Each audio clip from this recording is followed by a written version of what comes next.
Okay, guys, that was a good session today. Really impressive, and we look sharp ahead of this Celtic game.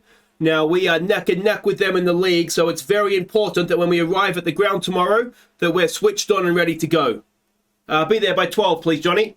Yeah, I know the game starts at 1, mate, but not to worry, Celtic's going to be late. It's probably best you don't know why, mate.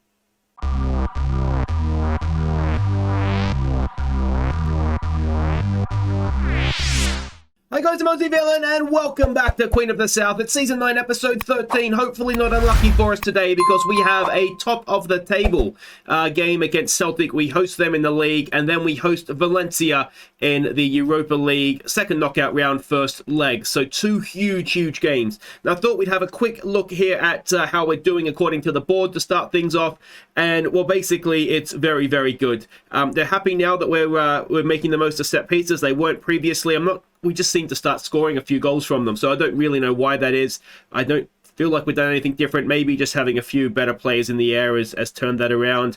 But yeah, you can see that everything is on course, pleased or passed. Yeah, we've still only done a B. It seems really hard to make the board happy at times, doesn't it? The youth facilities, now they are going to be completed during this episode in 2 days' time. So that will mean everything will be exceptional or save the art or as high as we can get it. So that's excellent news for the club off the field. And on the field, well, it's not going too bad either. Now, there's 2 games to catch you up on since last episode. They were both in the league. The first one was against St Johnstone. Razayev picked out Johnson's run to give us an early lead. St Johnstone were quickly level.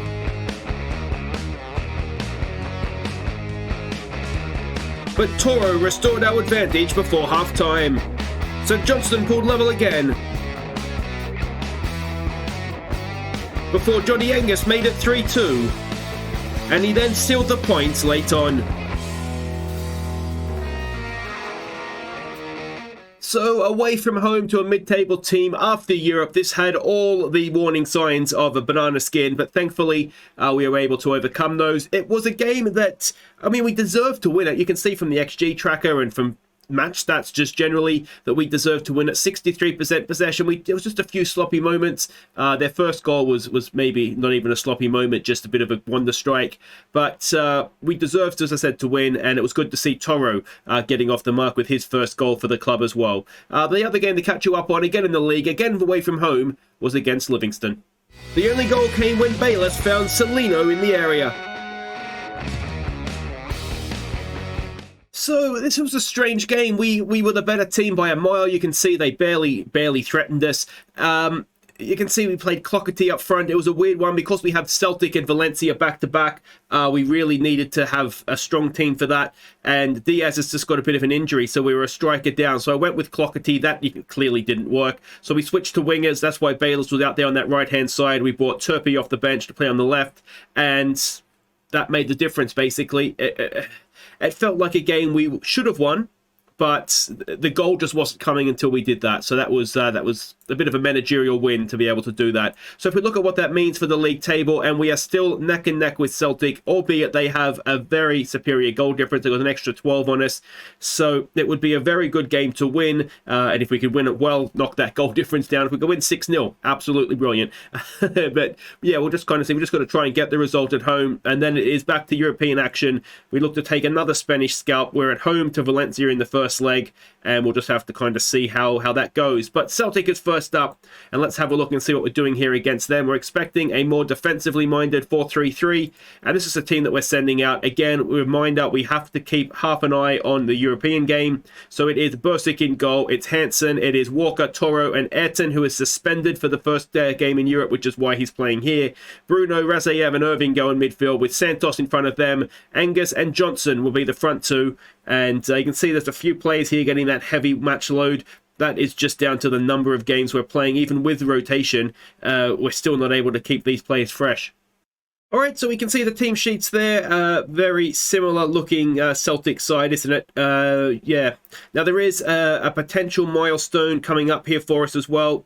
Put on a show out there. All right, I can get on board with that. And that involves our goalkeeper, Joe Bursic. He currently has 26 clean sheets this season. The club record is 27. Now, I believe that's in all competitions. So a clean sheet in this one, and then a clean sheet in the first leg against Valencia. and he'll have a new record, taking that off Eastwood, of course, who was our long-time goalkeeper before Sentizo, wasn't it? And then when Sentizo got poached away, we got Bursic in. So, yeah, that's on the horizon. You would hope between now and the end of the season we will keep 2 more clean sheets, particularly with him in goal. I don't see a reason why he wouldn't be in goal other than injury. So, yeah, that looks like it's a record he's going to claim, but we'll just have to wait and see exactly how it plays out between now and the end of the season. But I would absolutely love for him to get it this episode, because that means we haven't lost the game. All right, we've got a highlight.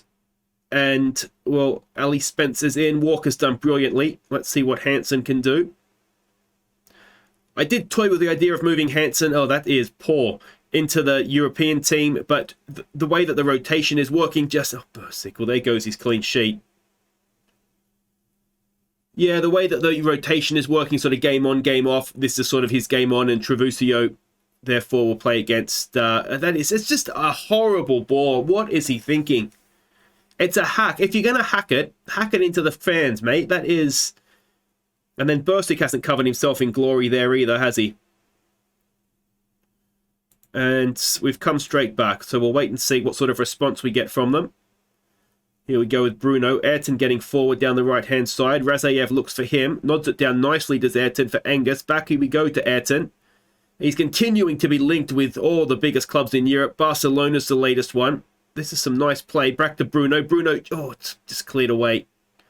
And Walker wins it back. Razayev picks up the loose ball, and we come again. Ayrton goes past one. Johnson's in. Eddie Johnson, oh, that is horrible. Eddie Johnson, what is that? Demand more. That was somewhat of a sitter. Surely, at this level, you expect your striker to put that inside the post. And is it one of these games where I've got the pre-game team talk wrong? Let's try a calm down. Are we all just a little bit flustered, expecting a performance from us here, when it should have been maybe take the pressure off? Ayrton gets forward again. Ball in. Eddie Johnson, and again, Eddie, I'm tempted to take him off now. I wonder if he has that trait. It's about not liking big games. I don't remember him having it, but maybe I'll need to check that. We've had 7 shots, 1 on target. Angus isn't having a great game. Let's encourage them. And I wonder if the other thing we might do, and we've seen this work in the past, is just drop Razayev back. Just try and find a little bit of space, maybe in front of our back 4. But we've been unlucky. We've absolutely dominated possession. We've done everything right, except concede a goal, which we very much did wrong. So I don't think there's necessarily a need to panic here. Where's the unlucky? There is a little bit to like about that performance. I mean, Eddie Johnson on most other days would have at least got us level. So let's encourage them. Let's try not to panic. And... Alright, let's raise this tempo up. Let's get rid of all of that. Alright, Santos isn't having a great game. This is where we start and almost sacrifice... I haven't got Bermudez on the bench. Let me think what we do here. Alright, so we're going to change shape here. We're going to go to back to the sort of the wingers or wide players. So Angus will go as an inside forward. Turpey will come off the bench to provide the width on the left-hand side. And we'll just hope that the change of shape is enough to sort of throw Celtic. And maybe even, like we saw against Livingston, make the difference. Santos isn't having a great game, though, which is maybe the problem. We've got a corner to defend here. And thankfully, that goes high, wide, and handsome. All right, Angus, off you come, mate. Bayless can come on for you. Bayless can go out there as a winger. And I'm starting to panic a little bit here, if I'm honest. Let's see what we can do with this.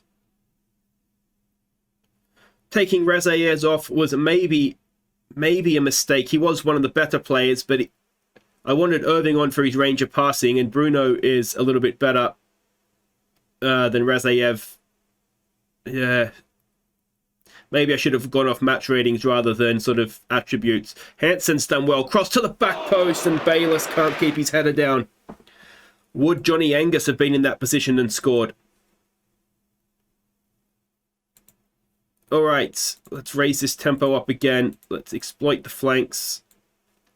Yeah, let's exploit the flanks.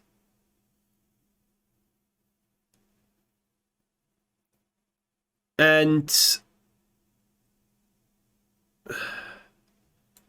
it's going to be one of these, isn't it? It's a game we can't afford to lose. And a Hansen hack has led to a Celtic goal, and it's really the only thing they've done all game. And that's a massive blow when it comes to the actual league now, because we've somehow got to try and find that back. So Queen of the South unlucky in defeat. We were, but equally, we sort of have no one to blame but ourselves, do we? So we are 3 points back. The goal difference situation gets worse. Yeah, are we going to find ourselves another year not Scottish champions? Anyway, there's still a few games to go there to hopefully turn that around. Let's go and play some European football now and hopefully make up for it. Okay, welcome back. Now the youth facilities have been upgraded, and thankfully we've done a little bit of an object here, and that is we have developed the best youth system in the country. So 1 year ahead of schedule with that. So that is excellent. Now, one thing when I looked at facilities here, it says we've got superb youth facilities. Now, I don't know if they can go to state-of-the-art or not, or if that is just as far as they can go. When I checked sort of Club Vision to try and ask to upgrade them again, there's no option to do that. So, yeah, I'm not 100% sure what's going on there. And you can see there as well, as far as the future stadium goes, we're still searching for a site for the 22,500 seater stadium. So that'd be nice if that does come to fruition. But we are worried about Europe right now. We are hosting Valencia. We're expecting a 4-4-2 from them. And this is a team that we're sending out. Now, you'll notice with the formation, we've gone with the five across the back. The reason for that is to try and have the leftover man, if they're going two up top. So Bursik continues in goal. Trevusio, Pitaluga, Leshy, Toro, and Ianu are the back five. It is Bayless, Mashagi, and Almarez in midfield. Angus and Celino go up top. A bench of Perez, who's back fit. Walker, Hansen, it's Irving, Bruno, Omar, Bermudez, and Marco Diaz, who is also back fit. Alright, so we can see the team sheets there and Domblé. So there's a few names that I recognise. Of course, at this point, 9 seasons in, there's going to be a lot of regens. Marco Fours, he was at Brentford, wasn't he, at some point? So if he's their striker, you would suggest that maybe they're struggling a little bit. Torsten Frings is their manager, Toronto FC legend, of course. Yeah, I'm not going to go with put on a show again, because that didn't work very well against Celtic, did it? So we're just going to say there's no pressure here. We're at home. Hopefully it'll be a sellout. Let's put them away. All right, and here we go. Of course, it can't be a complete sellout because, well, the terraced end is obviously closed and empty. But hopefully everybody else, all the seats are taken. So, yeah, they are coming out in that 4-4-2. No, who was the guy we had at, was it Juan Mia? What, or am I thinking of, there was a guy we had, if you watch the channel for ages, there was a guy we had like that, I think at Villa, a Venezuelan, but I don't think that's obviously not him. But I can't, I can't remember. Was it Jumpy or something? I can't remember. I honestly just can't remember. So I'll stop trying to go on about it because it was so many years ago now that there's probably only one or two of you that were, that were watching back then. All right, now we are attacking. I do want to try and take a lead to Spain with us this time if we can at all manage that. And we've got a highlight here. Bursik forward there for Leshy. One thing we do have, even with these back three, we've got 3 defenders who know how to pass a ball. It doesn't mean, of course, they can't stuff up, but attribute wise they can all do it. Toro, you're making me nervous here, mate. You're making me very nervous. Nice ball though to get down the line to Ianu, and we go back to him. This is looking promising. Celino is in the middle. Almarez is getting forward. Angus is as well. There's the cross. It's Celino, and he's completely unmarked, and it is 1-0 to Queen of the South against Valencia, and it is only the 18th minute. That was a really, really good play in the end. Toro did brilliantly. I was really worried he was going to give that ball away. But Ianu continued on his run, just about kept the ball in play, whipped the cross in. Celino got free of his man. That's not very great defending, is it? And our Spanish striker has scored against the Spanish side. Wonderful, wonderful stuff. So we have the goal. Can we now go and get Bursic his 27th clean sheet of the season, at least have this being a record equaling episode in terms of clean sheets? And if he does do that, then we are going to be going to Spain with a lead. Here we go, Trevusio. I don't know if you can hear Ava singing away in the bath. She usually is having her bath when I'm recording, and some days she sings, and some days she screams, and I think this is a screaming day. Ianu, can he deliver a second cross in, a second assist? He's done really well, has Ianu there. He's kept possession, edge it out to Mashagi. Mashagi has a goal! And Mashagi has a goal of the season contender. It's his first of the season. It's from 25 yards out and the rest game. And it's 2-0 on the half-hour mark. Ianu involved again. Bayless, there's no one picking up Mashagi. And he has absolutely rocketed that past the goalkeeper into the net. And it is 2-0. And have we shocked them into action here? Van Drogelen, we had him at Villa, actually, speaking, I think. Sure we did. Anyway, I should stop going on about teams from the past that are sort of 4 or 5 years ago now. I really have been doing YouTube for longer than I realise, you know. Oh, that's not good. And it's a classy finish as well. So we'll give them a focus. You could have got praised, guys, but instead, we don't have the clean sheet either, obviously. That is of minor importance. And we just got picked apart there, didn't we? We had 3 centre-backs and, well, none of them were really anywhere near him. So disappointing, obviously, but we'll keep going. And hopefully that'll just be a one-off here. Pitaluga only playing a 6-4, same with Treviso. So the left side of our defence is maybe not having a good day out, and that is 2-2, and that is a berating because,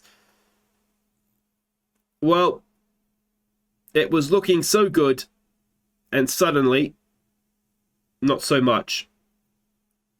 Not really sure. We should probably be doing a little bit better job marking than that.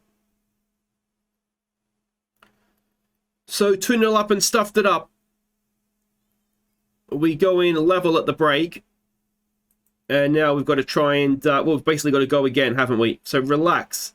Play with freedom and confidence, guys. And try and mark an opposition player if they get close to goal. We'll give these guys a little bit of a chance. I'm a little bit worried about Pitaluga now playing a 6-3. So he's on very thin ice. Trevusio's done well there. Alvarez has it back to Trevusio. Can he make himself useful? He's only playing a 6-3 as well. Hopefully, though, he's going to wake himself up in this second half. There's the cross. There's the header. And it is just wide from, I think, it was Johnny Angus. Let's encourage. Pitaluga, you've got about 3 more minutes here, mate, and then we're making a change. So let's get Walker on. Now, we have seen Walker be not good in Europe as well. He's definitely not a ball player. It's a bit of a tough one now with Pitaluga because I'm not necessarily playing him as much because I'm kind of moving towards the Toro and Baba Adu as first choice players. So because he's on loan, he does kind of just exist at times. He is one of our better centre-backs, so I do want him in the European games, and I've been trying to play him to keep match sharpness up. But I'm wondering if we're maybe even just reaching the point where, as a loanee this season, we just look at him as backup. Oh, Bayless was close there. There's another ball forward. Ianu can't go with the runner. Oh, and we've fallen behind. The linesman's, not the linesman, the referee's arm is up. We'll give it, demand more. The goal is awarded, and we are 3-2 down, having had a 2-0 lead. Ianu, he went with him, and if he'd stopped when he got to the defensive line, it would have been fine. But how close was it? Yeah, it's maybe harsh. Maybe harsh. He may have been onside anyway. But in a game that has had limited shots at goal, well, there's certainly been a lot of goals. Let's raise up our tempo, look to exploit those flanks. And there's a good ball straight through the middle. Good way to... Oh, what is that, Johnny Angus? Get off the field, mate. You absolute muppet. Deep lying forward for Diaz. And it was all going so well. When Mashagi whacked that second in, I was planning for the quarterfinals, I'll be honest. Alvarez, ball in. It is just over from Toro, I think it was. Trevucio's having a poor game. Let's get Hansen on for him, and that's probably our lot as far as substitutes go. Let's try a encourage. Well, I mean, the body language is okay, isn't it? Now, I'm just thinking if we can get level. If we can get level for the second leg, we'll get Ayrton back in the starting 11. The game between now and then is what we don't want to do is fall 2 goals down. The game between now and then is the Cup quarter final against Aberdeen. That might be one where we very much just sacrifice it. Bursik's only playing a 6-2. We've got to a big game here and we've frozen. And that's really a shame. Not another one. Not another one. Bursik! I don't know how that stayed out. So, as far as disaster episodes go, that is right up there. Now, we've not been terrible that second half, but